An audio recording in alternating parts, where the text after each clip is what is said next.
What if Earth is like one of those uncontacted tribes in South America, like the whole galaxy knows we're here but they've agreed not to contact us until we figure it out for ourselves? What if aliens showed up here millions of years ago, saw a planet inhabited by enormous lizard monsters and said, "Fuck that, don't come back to this place"? They'd have been like, "Oh, this isn't done, leave it on high for a while longer." Then they come back now and be like, "Damn it, it's full of mold." What if the people that were abducted by aliens were actually abducted by some alien TV host equivalent of the Crocodile Hunter, where he abducts a human and shows it off? Crikey, what an interesting little fella this is. I'm gonna try a bigger anal probe. Ooh, he's angry. They probably treat us like animals on National Geographic. Attention, unidentified spacecraft, you are approaching the planet Terra. Terra has been designated a primitive wildlife zone and has been designated off-limits to interstellar travelers by the Galactic Council. Cut engines and prepare to be boarded. Failure to comply with this demand will result in hostile action. Them calling the Earth by its Latin name implies the Romans really did end up conquering the galaxy.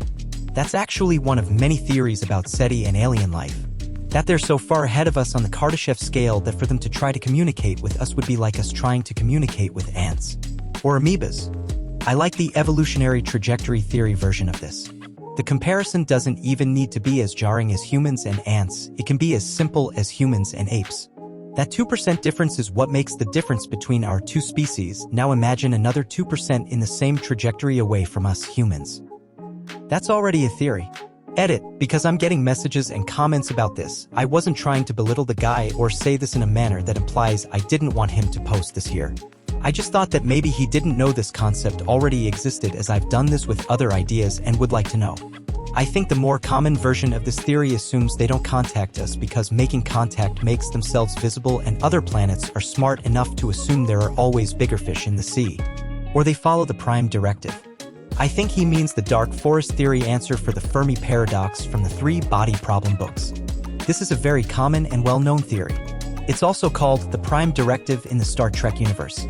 Also, Mass Effect followed similar logic. The Council would not implement other planets until they become a higher function, not still fighting each other, etc. Once they have the means to find their interstellar transportation methods, then they can join the Citadel. It made me change my life purpose to hopefully one day seeing humanity unify enough that if this is a thing, then we can be a part of it. Even if they wanted to, they couldn't come to the Sol system, though. Our mass relay was frozen inside Pluto. In fact, I don't think the Council even knew about humans until we booted up our relay. Everyone assumes that there are these superior entities that can conduct out-of-this-world actions.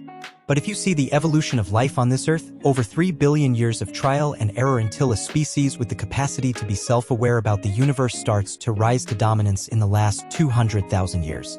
Only 10,000 since we've been having the amount of exponential progress we see today. For all we know, life out there could just be reptile-like creatures with no need to be highly intelligent to survive. Perhaps we're the beginning of the alien species. If we ever colonize the universe, humans will evolve differently from one another in a series of rapid, radiative ways. Perhaps we're the ancestors of all intelligent life in our local galaxy. Over 3 billion years of trial and error until a species with the capacity to be self-aware about the universe starts to rise to dominance in the last 200,000 years. If a modern fossil fuel-burning civilization existed at any time before 5 million years ago and nuked themselves, we wouldn't know about it. There are gaps in the fossil record that are measured in millions of years. The main problem with this statement is the nuke part. Irregardless of fossil records, isotopes found in nature exist in extremely specific ratios. If there was any previous civilization on Earth that had advanced enough to develop atomic technology, we would know about it because we would discover isotope ratios that are impossible to produce via natural means. A really cool demonstration of this concept are the Oklo natural fission reactors. Basically, 1.7 billion years ago there was still enough fissionable U-235 left insertion concentrated uranium deposits that these deposits actually turned into natural nuclear reactors when moderated by groundwater seeping in. Keep in mind that this happened almost 2 billion years ago, and even then we know about it because the ratio of isotopes is slightly off. If there was any previous civilization on Earth with atomic technology, we would certainly be able to detect it. Edit, see my reply below for a much more in-depth discussion. Thanks for watching. If you liked the video, remember to like and subscribe. Have a great day.